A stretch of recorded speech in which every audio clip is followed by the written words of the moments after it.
When you go to a movie, it feels completely passive. You sit in a chair and let the action wash over you. But the truth is, audience members just like you likely had a huge impact on what you're about to see.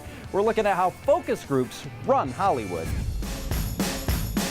Audiences don't just watch movies, they dictate how they're made. Most wide release movies do go through anywhere from 1 to 10 pre-released screenings. Kevin Getz is the founder and CEO of the focus group company Screen Engine ASI and author of Audienceology, How Moviegoers Shape the Films We Love. I would say 95% of them make some kind of change to their final product based on audience feedback. Folks like you and me helped create unbreakable audience rules for Hollywood movies, and spoiler alert, we're running them down with examples from mostly oldish movies. You've been warned. Let's start with a biggie. We've got to care about the lead character. If you don't feel for that lead character and their journey, it's very difficult to have a successful movie. It can even affect a hugely likable actor like Sandra Bullock. Sandy, in almost all of her movies, scores in the 80s and 90s of approval, which is an extraordinary rating. But in screenings of 1998's Hope Floats, She was like in the 60s or something, I remember, and we were like, what's going on?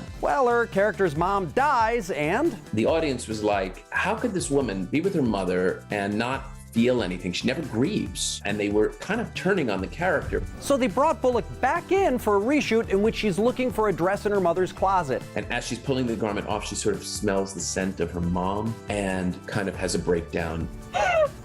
That simple addition made a huge difference. It bumped her character rating up by 20 points, 25 points, and the movie came up as well.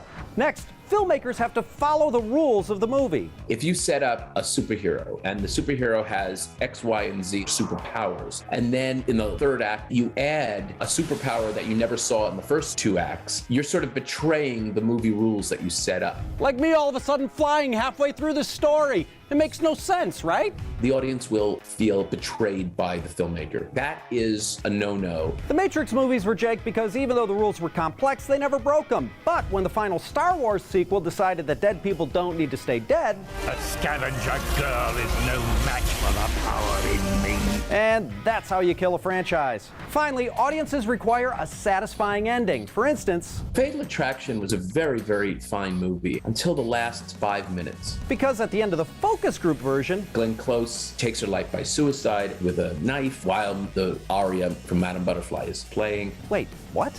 They reshot this ending, which is now known as the classic Fatal Attraction ending. And when Ann Archer shoots the knife-wielding Glenn Close, The audience erupted. audience feedback turned a good movie into a classic. The movie became this cultural phenomenon. And it's just a great story about how audience feedback absolutely led to the changes that were made. Because in Hollywood, focus groups are in charge.